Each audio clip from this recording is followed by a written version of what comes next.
Chapter 19. Payton. It must be nearly midnight, so who the plagues is that?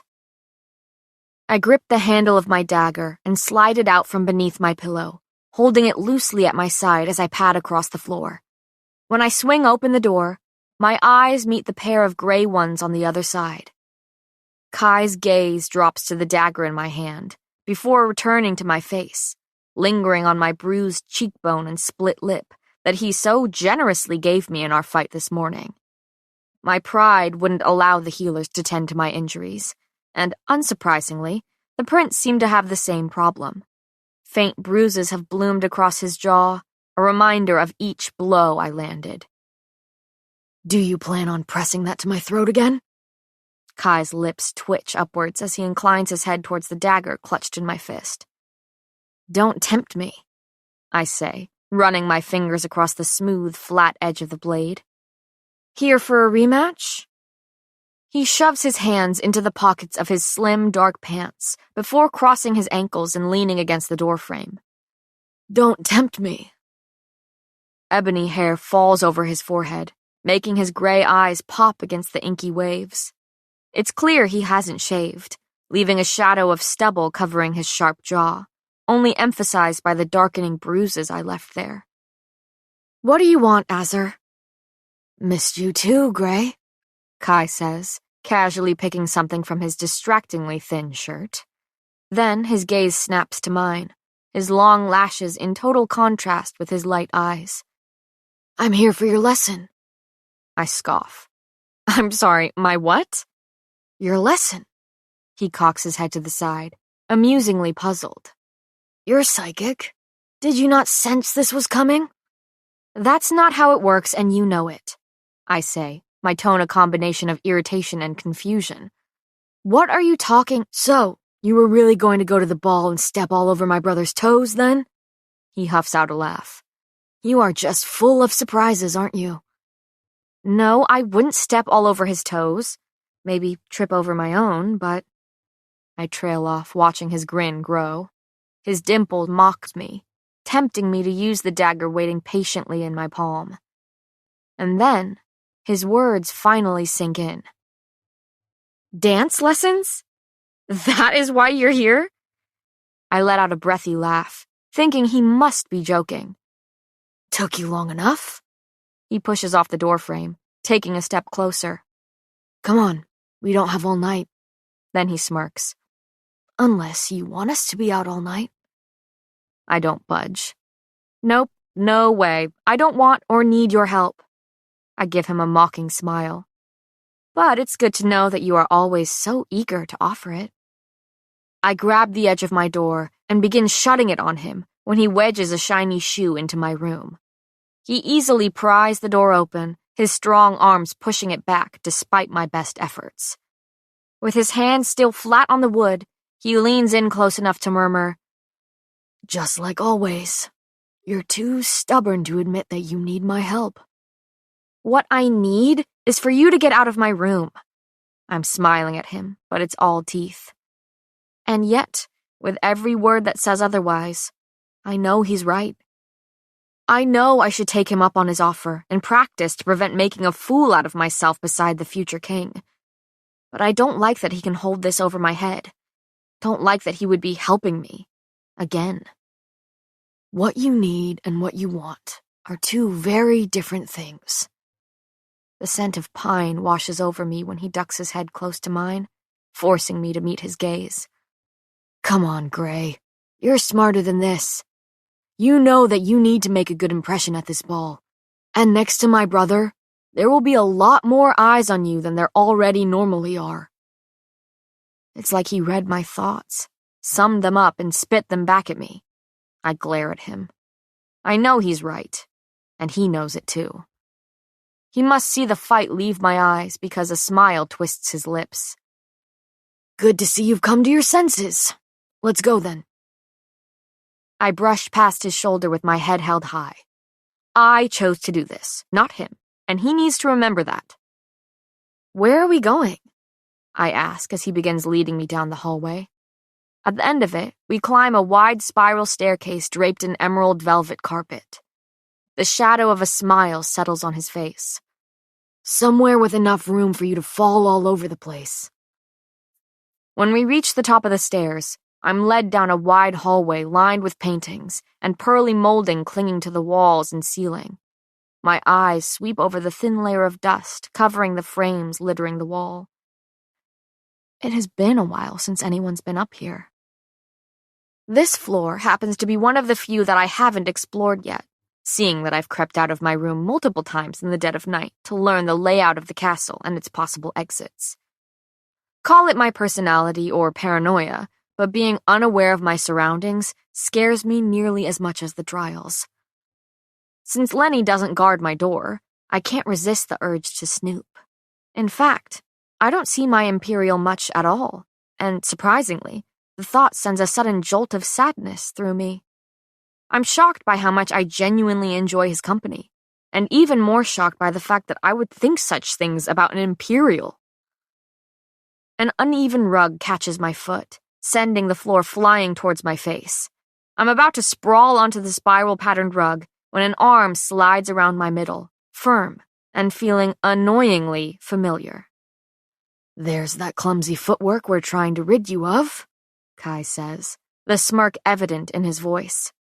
He sets me on my feet, steadying me with a hand that I push away, flustered and feeling the need to put some space between us. He holds his hands up and takes a mocking step back before turning to head down the hall once again. As we continue walking, the question I've been waiting to ask finally slips past my lips. Why are you doing this? Kai halts in front of me. He turns slowly, looking almost amused by the question. It's simple, really. You're attending this ball with my brother, and he needs to look the best he is able. I study his face, stare as a sliver of his mask cracks, displaying all the love and devotion for his brother, all the lengths he is willing to go to for him. It's as if he has a duty to fulfill, as if he is already the enforcer, and this is far bigger than just stopping me from stepping on his brother's toes. And then, his mask is suddenly back up, and I'm staring at that cool face once again, void of the emotion once there. When I can't think of a retort, I begin walking instead. We make a right down a smaller corridor and head to the very last door on the left. He grips the handle and swings it open, revealing a bedroom beyond, lit only by the moonlight streaming through the window. If I thought my room was magnificent, it pales in comparison to this. It's easily twice the size of my own, making it seem more like a house than a single bedroom. Though it's filled with a 4-poster bed, dresser, and a desk, just as mine is, this room seems lived in. The shelf is overflowing, books stacked at odd angles to make them fit. Several of their worn covers tell me they consist of strategy, combat, and poetry. Interesting. Everything filling the room is nicer than my own, yet used and worn. This is his room. His real room. The desk is covered in dark ink stains, and suits of armor are piled in the corner. My eyes scan over the large slices covering the posts of the bed, where chunks of dark wood are missing. Sword slashes. He's taken a blunt sword to the bedposts. Multiple times. I suppose that is better than taking a sword to a human, though I'm sure he does that as well. My eyes finally flick back to Kai. He's leaning against the doorframe, watching me curiously as I stand in the middle of his room, though I don't remember walking so far into it. I nod my head towards the chipped wooden posts of his massive bed, not knowing what to say under his stare. Interesting way to relieve stress. So is punching a pad till your fists bleed. He gives me a faint smile as he strolls across the room to his desk, hands in pockets, before he begins fiddling with the contraption on top of it. One that I recognize. Father had a record player. One with a wide golden horn I used to stick my head into as a child. He made decent money as the respected healer in the slums, but the record player was still the nicest thing we owned. Years ago, he used to plop my feet on top of his so we could dance around the kitchen. Well, he would dance. I was just along for the ride. But he never got the chance to truly teach me how to dance without literally stepping on anyone's feet. The crackling of the needle hitting a record is familiar, though the sound of the smooth waltz that follows is not. Kai turns around, casually unbuttoning half his shirt and sending my eyes searching for anything to stare at other than his tanned chest and swirling tattoo. And then he's suddenly before me, surveying me from head to toe with a slight smile that displays the deeper dimple on his right cheek. His stare is like a caress, and he takes his time. I refuse to squirm under that piercing gaze, knowing how he would love to watch me fidget. Not wanting to be outdone, I drag my eyes over his strong facial features and even stronger body beneath. Everything about him is lethal. That smile, those eyes, that cunning mind of his. Are you sure you'll be able to focus on dancing? Or will I be too much of a distraction, darling? His words startle me, and my eyes shoot back to his. I huff. I think I'll manage, thanks. He gives me a doubtful look. I guess we'll find out, won't we? I expect him to reach out and pull me into a dance, and the thought has my heart pounding, has me preparing to feel his hands on my body. But he doesn't move, doesn't try to close the distance between us. Good. For now, you will start by just learning the steps to the average waltz, he says, mostly because I don't want you stomping on my toes. With his hands still in his pockets, Kai steps in and out, side to side, showing me the basics. He's so graceful, so elegant, so natural. Fighting is also a dance to him. I feel stiff and suddenly so unsure of myself. Even with his hands still in his pockets, Kai easily steps in time with me, though he doesn't dare get close enough to be trampled by my clumsy footing. I sigh, irritated with myself and the smirking prince in front of me. Relax, Kai murmurs across from me, with more than a hint of humor in his voice. You're thinking too much. Don't calculate. Just move with the music. I look up to see him already staring at me with a grin. Also, you do know this is a dance, correct? So, no fighting stance is necessary. Only then do I notice how tight and poised my body is, hands slightly raised as though readying to strike. I straighten and run a hand through the strands of hair falling out of my loose braid.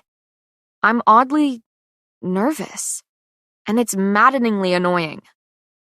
This would be a lot easier if he weren't staring at me.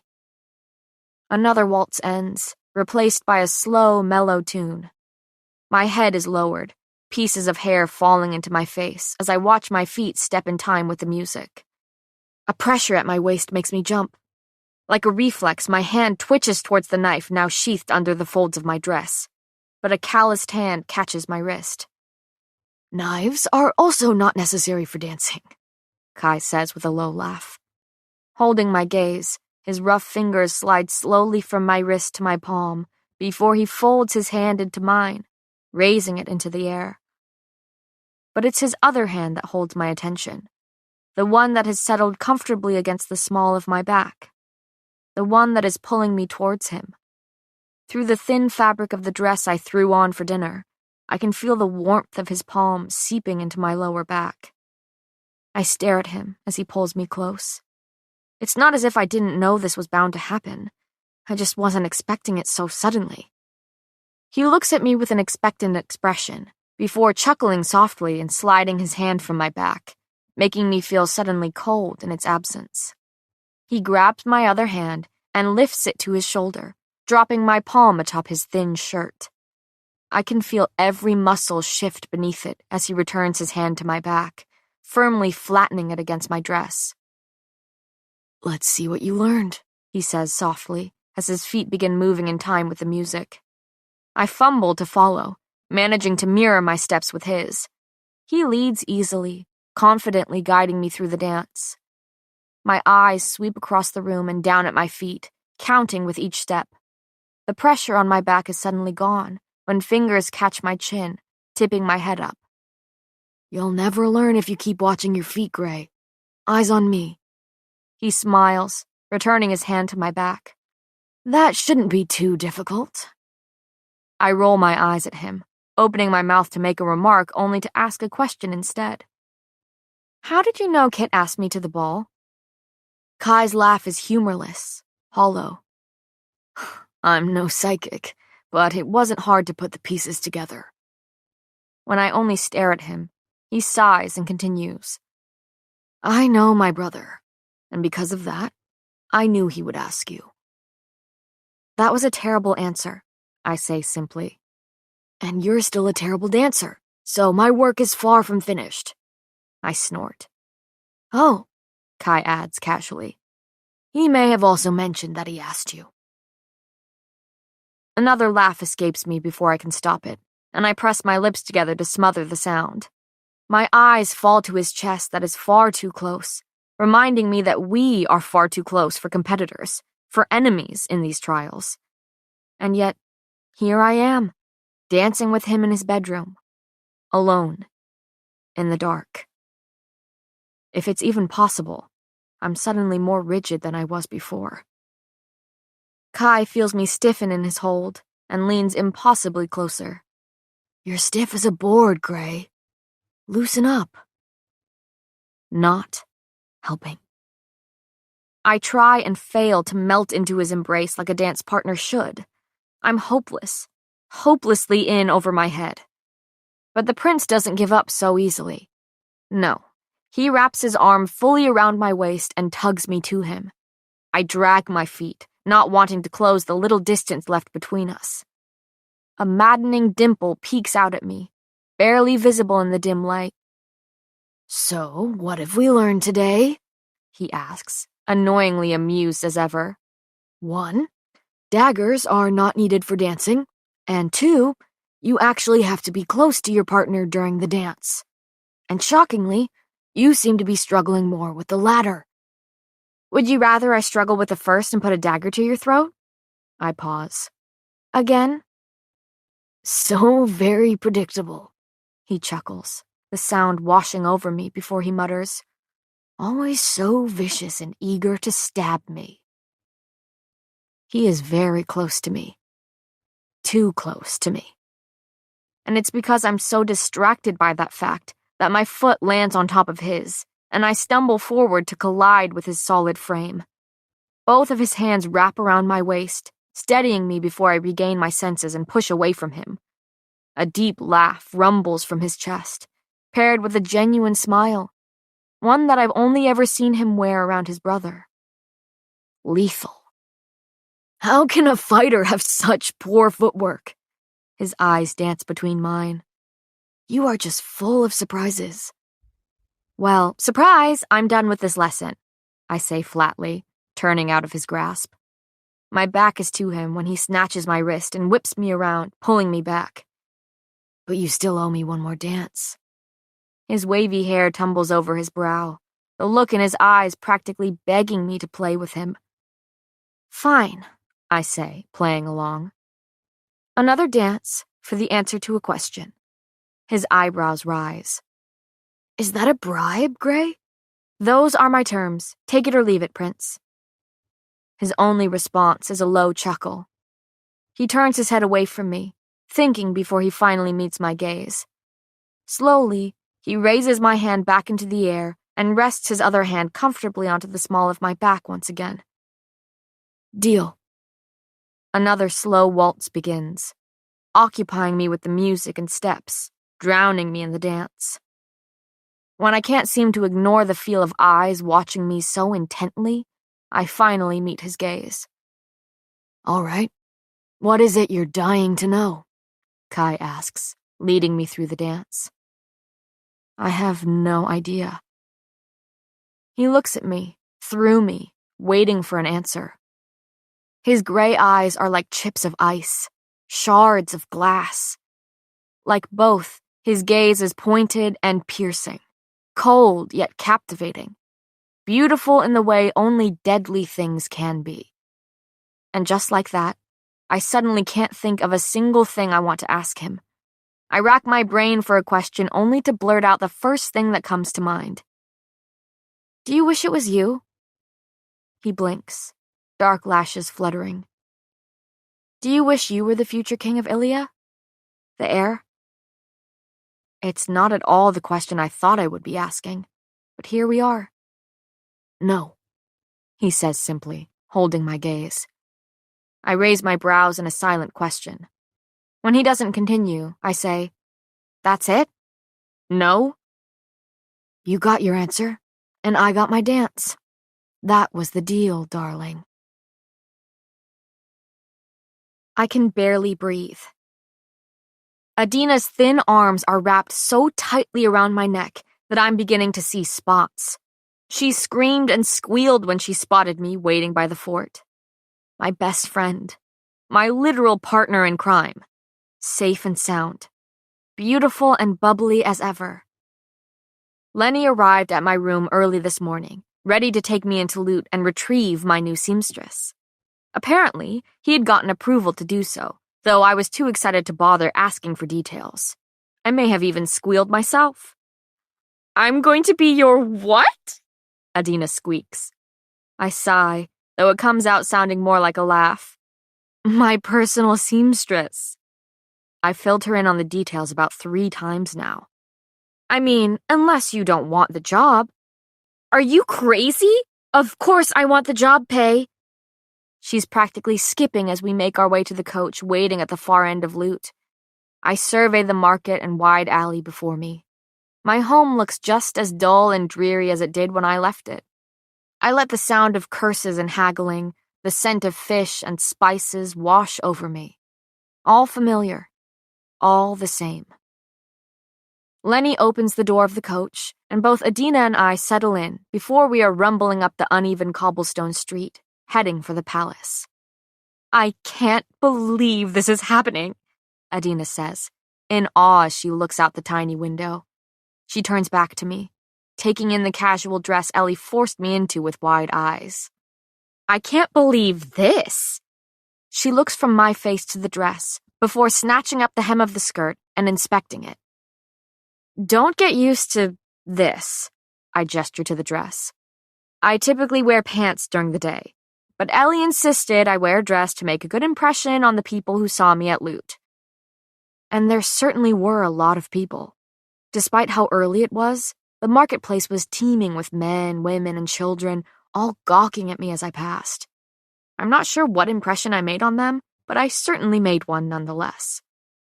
It sounds like Ellie and I will get along perfectly, Adina says, her smile bright. Oh, I'm sure you will, I laugh before continuing.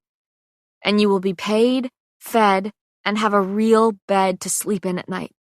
I'm told there is a sewing room where you will spend most of your time, filled with every type of fabric you could ever dream of. Adina's eyes go glossy at the thought. Heaven. I'll be in heaven. I fill her in on everything. The training, the interviews, the contestants. She does the same, telling me of her time in loot while I've been gone. I was beginning to think you forgot about me, Adina says with a laugh, dismissing the idea. And now here you are, taking me back with you. A wave of guilt slams into me, threatening to drown. I swallow before opening my mouth to plead forgiveness, to tell her I'm sorry, I could never forget about you, eh? Never again. She beams, while my heart beats wildly against my chest. She's so very good, and I am so very guilty. I'm weak for withholding the truth from her, but with each beat of my heart, I vow to never do it again. Oh, wait! Who are you going to the ball with? Adina's high-pitched question cuts through my confused thoughts.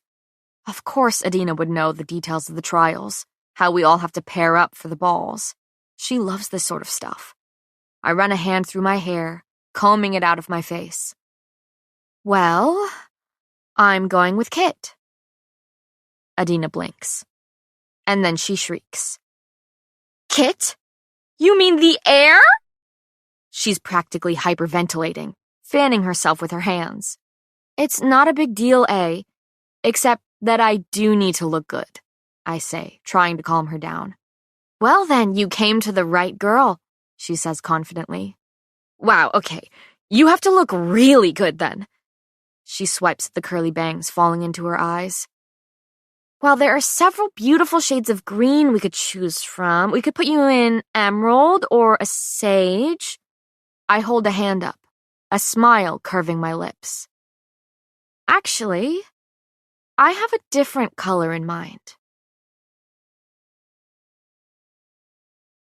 Chapter 20. Kai.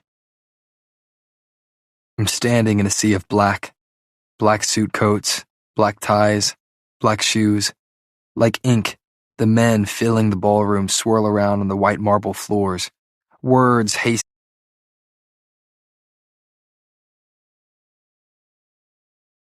scribbled on a piece of glossy parchment.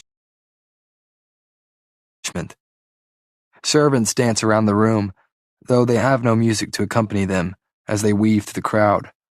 They make their laps, bringing wine, champagne, and extravagant finger foods on even more extravagant plates. Seeing that the trials are different this year, thanks to me and the testing of the future enforcer, it's no surprise that the balls would be out of the ordinary as well. Typically, the trials balls are just that, balls. They consist of far too many hours of dancing and tedious small talk, both of which require excessive amounts of alcohol to get through. But this trial's first ball begins with a banquet. Black-clad bodies dot the room, men of all ages milling about. That is, men of all ages who are either nobility, of royal blood, or have somehow managed to get an invite to the purging trial's first ball. After an hour of hopping between throngs of men, making idle conversations with both young and old, friend and foe, I'm restless and bored at best. Kit and I have retired to reside by one of the many beautiful tables bordering the ballroom, brimming with drinks. I've passed the time by admiring my favorite room of the castle, taking it in for the 100th time. Its marble columns and large floor-to-ceiling windows line the room, giving it an ethereal look. Chandeliers droop from the ceiling, dripping with diamonds and elegance. 2 sets of emerald padded staircases mirror each other as they descend to the marble floor from the balcony high above. Golden, detailed doors open onto the half-circle platform overlooking the ballroom floor, which is so shiny I can see my own bored reflection in it. I sip at my second glass of wine, wishing I had something stronger. Any minute now. The small orchestra seated in the far corner of the elegant ballroom strums to life just as the glistening doors at the top of the balcony swing open. A beautiful woman, cocooned in silky emerald, steps up to the railing and looks down at the floor beneath her. Mother. She beams, practically glowing. Then she begins gracefully descending the staircase to her right with measured, light steps. Sometimes I forget that even she is a fighter, with her volt ability to manipulate electricity that can easily be used in deadly ways if she wished. The click of her heels sounds against the marble floor as she makes her way across the ballroom. The men part, creating a path for her as she heads for my father, seated at the far end of the room. He smiles, really smiles at her. It's a rare expression for him, one that he only seems to wear when she is around. He stands, meeting her in the middle of the room before taking her arm.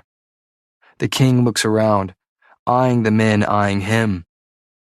Let the first ball of the purging trials begin. The men cheer as the king and queen walk together, talking and welcoming those they pass. And so it begins. Women, both young and old, begin filing through those golden doors, one at a time.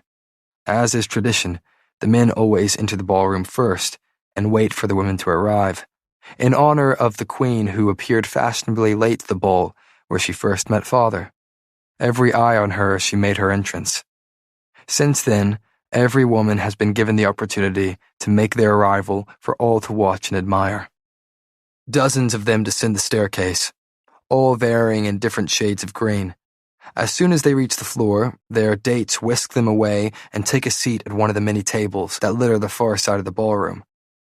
Kit and I watch the parade of women as we sip our wine, admiring from a distance. They come in no particular order, no ranking or status involved in who gets to walk through the door next. I watch as my cousin sweeps in, wearing a mint green dress that contrasts her wine-red hair. Andy smiles at Jax from where he waits for her at the bottom of the stairs, a goofy grin on his face. She pulls him towards the large table meant for the contestants, centered among the others to allow the guest a perfect view of us, a dinner and show. I watch them take a seat before turning my attention back to the balcony, finding the steady stream of women beginning to slow. I spot Hera and Ace making their way through the crowd, neither of them looking particularly happy to be paired with one another. My eyes dart back up to the doors when Sadie enters, her brown skin glistening against her light green dress as she walks down the steps to an awaiting Braxton. A shade of lilac catches my eye, revealing Blair standing at the top of the stairs, peering down from the railing. Forest green fabric hugs her waist, her figure, before billowing out at her feet. Her hair is pinned and twisted out of her face, a sly grin already spreading across it when she spots me. "Good luck, brother," Kit mutters, and I don't miss the amusement in his tone. After being cornered before dinner a few nights ago, Blair insisted we go to the ball together, and seeing that I didn't have a choice in the matter, a reluctant yes was the only answer I could give. I shoved my wine glass into Kit's hand with an annoyed sigh. "Take care of that." I nod down to the cup he now clutches. I'll definitely be needing it. Kit's deep laugh follows me as I make my way to the bottom of the stairs, meeting Blair there just in time. I hold out an arm to her, which she clutches greedily. "You look stunning, Blair," I say softly, because she does, in a cold and sharp sort of way. "Why, thank you, Kai," she muses, her darkened lashes lowering as she takes in my attire, my hair, my face. "As do you." I lead us to the table, now mostly filled with the contestants sitting stiffly around it. When I take the seat beside Jax, he shoots me that bright smile of his that never fails to make me return it. "Look at you, Jay. You cleaned up nice," I say, surveying his crisp suit and dark pants that are actually long enough to cover his ankles for once. "You can't even tell I whooped your ass in the ring this morning." I hear Andy snort on the other side of Jax before she leans in to add, "You're not the only one." Jax rolls his eyes at our teasing, but the grin never leaves his face. "Where's Kit? He's the only one of you who's nice to me." Andy presses a hand to her chest, feigning offense while I don't even bother trying to deny that he's right. Instead, I simply say, "True, but you know I'm far more fun." Jax opens his mouth to respond, but it's a cold female voice I hear instead. "Are you? Because I'm bored." I slowly turn to face Blair, having forgotten she was even there. I'm a terrible date, though I suppose she signed up for this when she asked me to be her partner, so I don't waste my time feeling bad about it. "So sorry I'm not entertaining you, Blair." I hear Andy snort before I add, "How are you this evening?" She smiles, seemingly pleased that I'm providing her my undivided attention, and that is all she needs to begin complaining about the uncomfortable pins in her hair before going on to discuss the material of her gown, insisting I should feel how soft it is. Jack snickers beside me through it all, unable to stifle his laugh each time I hum in agreement or nod my head at words I'm not entirely listening to. But I'm snapped out of my bored daze when a goblet is set before me. "Thought you might want that back, brother." I turn my head to find Kit, standing beside my chair. Before my eyes slide to her, shimmering beside him. She is every bit the silver savior. Shining, silver fabric clings to her body. Thin straps wrap around her shoulders, holding up the dress with its plunging neckline, revealing her tanned skin and sharp collarbones. It melds to her waist and hips like melted coins, reminding me of the one she stole when we first met. Peyton's kohl-lined lashes sweep over me as I take her in. Her hair is like a curtain covering her dress, making it difficult to tell where the silver strands end and the shiny dress begins. Fabric fans out around her ankles, displaying a large slit sliding up the length of her leg, mirroring the one I tore in her dress that day of the interviews. And there, strapped to her thigh, a silver dagger for all to see. I fight my smile at the sight of her deadly weapon, paired with her dazzling attire. So lovely, yet so lethal. Every bit of her is draped in silver. Not green, not expected. Beautiful, bold, not blending in. A statement, a reminder of who she is and what she did. The women aren't necessarily required to wear green to these balls, and it seems Peyton took advantage of that little detail. Her eyes briefly meet mine before Kit leads her to the other side of the table, and that's all it takes to have me downing my own drink and desperately wishing this night was over. My eyes flick up, meeting Peyton's across the table where she's now sitting. She holds my gaze, only breaking it when Kit says something softly beside her, turning her attention from me and pinning those ocean eyes on him. I shamelessly watch them interact, not caring who sees me staring. Peyton seems tense as they talk quietly, her eyes continually straying to the collar of his shirt, rather than meeting his gaze. I watch as she slowly spins that ring on her thumb, almost smiling at the sight of it paired with her gown. But she nods while Kit does the same, no doubt very aware of the dozens of eyes watching them from the surrounding tables. Servants begin pouring into the ballroom, carrying trays piled with steaming plates of food. It's not long before we are eating seasoned salmon and buttered asparagus in silence, the only sound is the scraping of forks and the chattering of guests surrounding us. And I would have loved to keep it that way. Might even enjoyed a ball for once, if we could have sat there and let the silence swallow us. But instead, my date decides to open her mouth. "That's a lovely gown you're wearing, Peyton." Blair's tone is mocking, her mouth curving into a smirk. I sigh, looking up from my plate to see Peyton smiling slightly. "Why, thank you." Her eyes skim over Blair and her green attire. "And your dress is so very unique," she says with a pointed look at the rest of the ballroom and the women wearing similar shades. Blair's eyes narrow. "I don't know if you were taught this in the slums, so let me enlighten you. Ilia's kingdom color is green, not silver." I stiffen at the way she spouted the word slums, drawing even Sadie and Braxton from their quiet conversation to cast wary glances around the table, awaiting Peyton's response. And she never seems to disappoint. After taking a slow sip from her glass, she meets Blair's burning gaze. And did living in the palace teach you how to be a bitch?" Blair snaps. Before I can blink, the knife placed beside Peyton's plate is now raised in front of her chest, its point aimed at her heart. The sight sends a shock of anger through me. My voice is far cooler than my sudden rage as I say, "Easy, ladies." Borrowing the telly ability, I push the knife back down onto the table with a clatter while ignoring the glare Blair shoots me. I'm not normally the one breaking up fights, but let's not try to kill each other before the trials even start. Guests murmur around us, watching their contestants with eager expressions. I can't even begin to imagine how entertaining this must be for them, watching our feeble attempts to be civil with one another when we will be anything but tomorrow.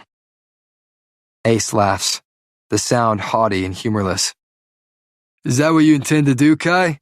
Kill us?" When I finally deign to look at him, I don't miss the gleam in his eye accompanying the challenge in his voice. I level him with a stare. "I intend to win, as do the rest of us," Ace replies before running a hand over his oiled hair, chuckling. "Well, all of us except for Peyton, who simply intends to survive." He's mocking her answer from the interviews. Hera squirms in her seat beside Ace, clearly as uncomfortable as the rest of the table. And what I'm about to say is going to make things a hell of a lot worse. "Enough." Kit's voice cuts through the tension, turning all eyes on him. But he only has eyes for one person, one girl, wearing the glittering dress beside him as he says, "Dance with me, will you? Please?" Peyton hesitates for only a moment before nodding, and then I'm staring after them as they stride onto the dance floor, where several other couples have begun spinning in time to the music. Blair is suddenly saying something to me, dragging me to my feet before dragging me onto the dance floor. I don't remember when we started dancing. Suddenly, she's in my arms, and we are spinning across the marble floor. The feel of her is foreign to me after the nights spent with Peyton in my arms, nights that I still haven't told Kit about. I was doing him a favor. My eyes wander across the dance floor, landing on my brother and the girl in his arms. I'm not wearing green, but I feel it, nonetheless. Envy claws at me as I watch them step in time to the very waltz I led Peyton through only last night. She looks elegant, enticing, entrancing. What the hell is wrong with me?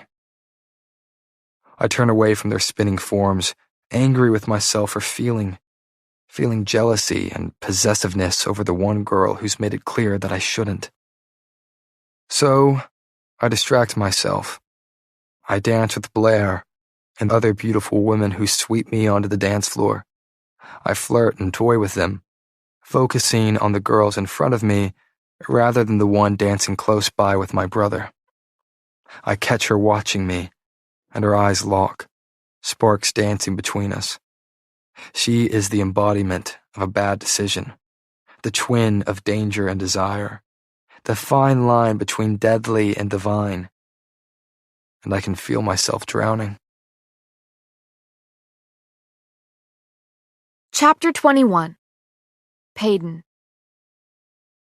The world spins around me, green and black blurring together. I gasp, caught off guard by the spin before I'm suddenly pulled back into strong arms, the faint smell of spices and deep laughter washing over me. "Sorry, I thought you were ready for it," Kit chuckles, green eyes daring me to look into them. "A better dancer would have been," I say with a small smile, my eyes roaming around the room instead of meeting his. The ballroom is like nothing I've ever seen before, with its windows, pillars, and beautiful molding. I'm stunned by the sheer size and elegance surrounding me. The people filling the space fit in perfectly with the surroundings, all of them groomed and graceful.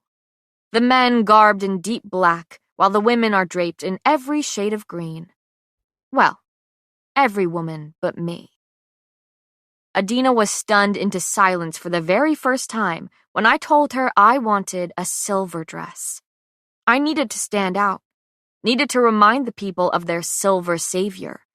And since there is no rule declaring that women must wear green, the only risk in showing up in silver was drawing more attention to myself if I trip all over the dance floor. So many eyes, so many people watching as I descended the stairs. So many gazes sweeping over my body, skimming over the slitted dress and dagger beneath. Even now, I'm being watched. They all look at me with varying levels of intrigue, some with curiosity and others with scrutiny. I'm not sure I'll be winning these people's votes tonight, but I am certainly making myself hard to forget.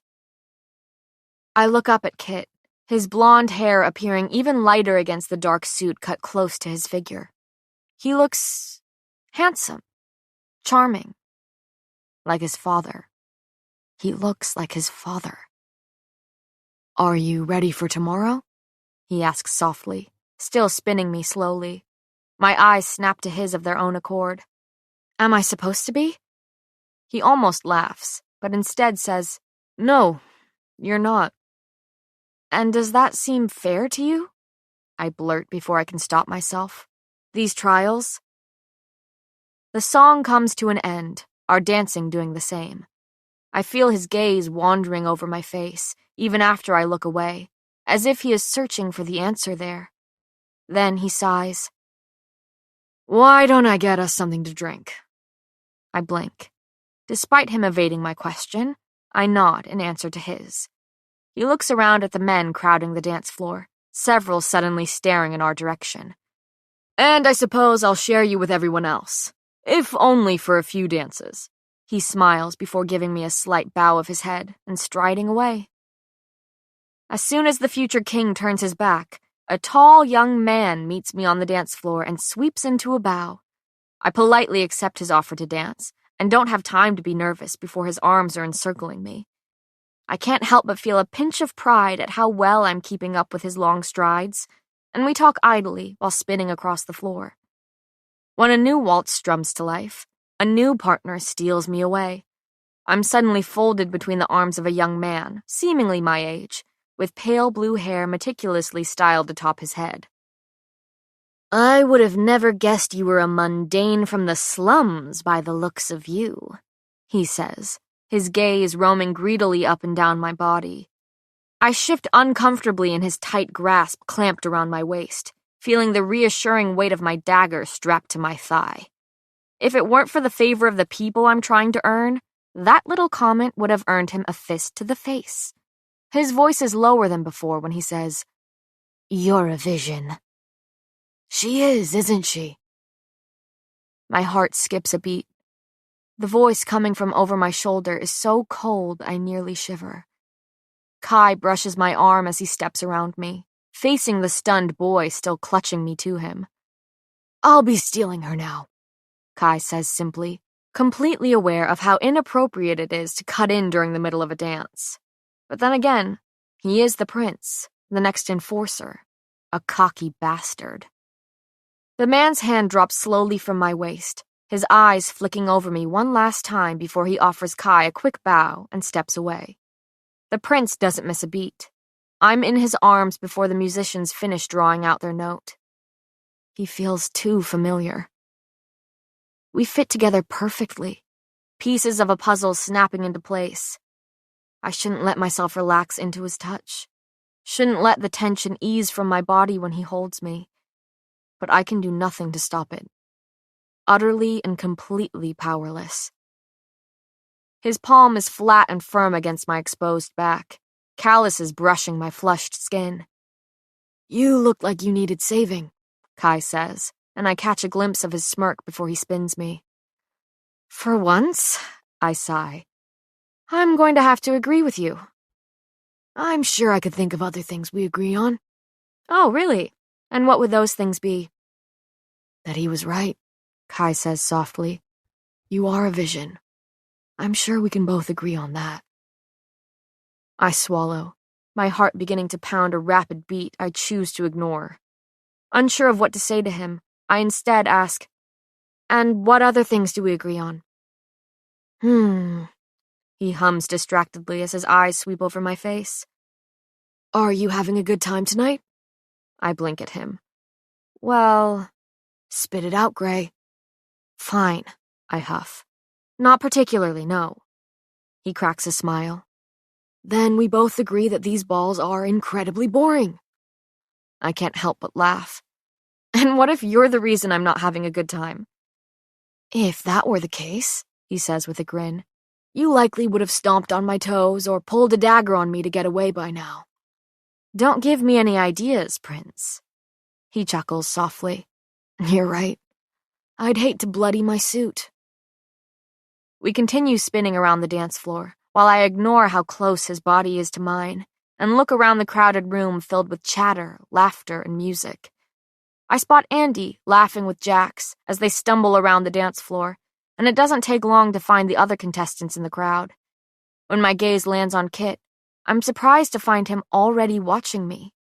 He's surrounded by a group of fawning girls, but his eyes are trained on Kai and me as we dance, doing nothing to interrupt his brother and steal back his date.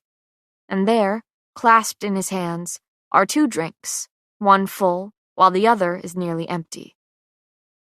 I'm about to look back at my partner when my eyes snag on a servant. The boy's dark, curly hair bounces atop his head with each stride as he carries a tray of bubbling beverages through the crowd. His brown eyes sweep across the room as if searching for something or someone. The boy from Loot. The boy with the leather. The boy I stole from. The boy with the note addressed to my house. A tidal wave of questions floods my mind. Why is he here? I thought he was an apprentice, not a servant. Is he looking for me? Looking for the paper I stole from him? I'm swept from my thoughts when Kai spins me, and my eyes dart to his without my permission. Mistake. His midnight hair falls over his forehead in messy, silky waves. Smoky gray eyes meet mine, captivating, chilling.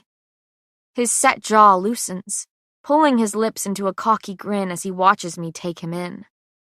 Dimples, both of them mocking me. Like what you see, Gray?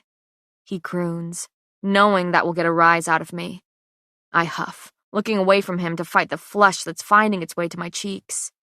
Rough fingers glide from my back to catch my chin, gently guiding my face back to his as he mutters, By all means, carry on. I'll never deny myself the chance of watching you watch me. And why is that? I ask with a nonchalance I don't feel. His smile is wicked. Because it is far more fun to admire you when the action is mutual. I nearly choke on my laugh. Don't flatter yourself, Prince. I am not admiring you or your stupid dimples, I sputter, trying to act as though I wasn't, in fact, doing just that. His smile only grows, causing those dimples in his cheeks to deepen distractingly. Liar. A frustrated sound escapes me as I glare up at him, refusing to give him the satisfaction of avoiding his piercing gaze.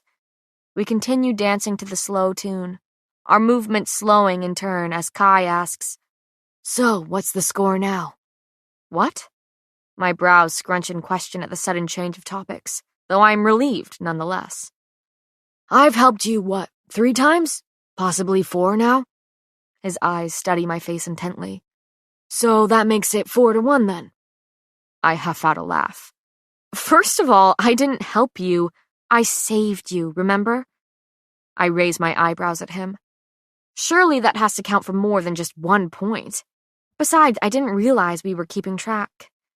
Fair enough, he shrugs slightly. How about we say the score is 2-4 then? That's generous. My eyes light up. Look at that. The prince finally admitted I saved him. He laughs, the sound rumbling through his chest, crinkling the corner of his eyes. I never said. Splitting screams drown out his words. I'm momentarily stunned, only snapped out of my daze when pain tears through my left forearm. The shooting jolt has my eyes falling to the torn, bloody flesh there. Throwing knife. Suddenly, I'm crashing to the floor with a strong, solid body landing on top of me. No, a strong, solid body covering me. Explosives erupt around the room, and my ears ring from the impact. I feel a wave of heat, accompanied by smoke and hunks of stone sailing towards us. Kai's large frame hovers over me, his hand cradling the back of my head, so my skull didn't crack on the hard marble when he threw us to the ground. He's shielding my body from the debris and knives flying around the room. I regain my hearing slowly, each scream amplifying as my ears pop and ring back to life. I hear terror and the trampling of feet all around us, men and women rushing towards the exits, trying to escape the madness. Kai wrenches me to my feet, ducking low as he half drags me towards the wall, trying to get us out of the open. What is going on? I shout over the sound of explosions and echoes of screams. But Kai is busy barking orders at the guards and people around us, telling them what to do and how to do it. Every bit the future enforcer. The ballroom is utter chaos. Debris from the explosions litter the once pristine floors. Throwing knives glint as they whiz through the air, thrown by the few fleeing figures wearing black strips of leather that cover only the top half of their faces, mimicking the Imperial's masks. Who are these people? A few bodies scatter the floor, some soaked in blood, others crushed under the large chunks of stone thrown from the explosions and struggling to free themselves. But the element of surprise has passed, and the elites that were dancing cheerfully only minutes ago now fight back against the masked figures. Guards pour into the room, some flashes, others blazers or brawnies.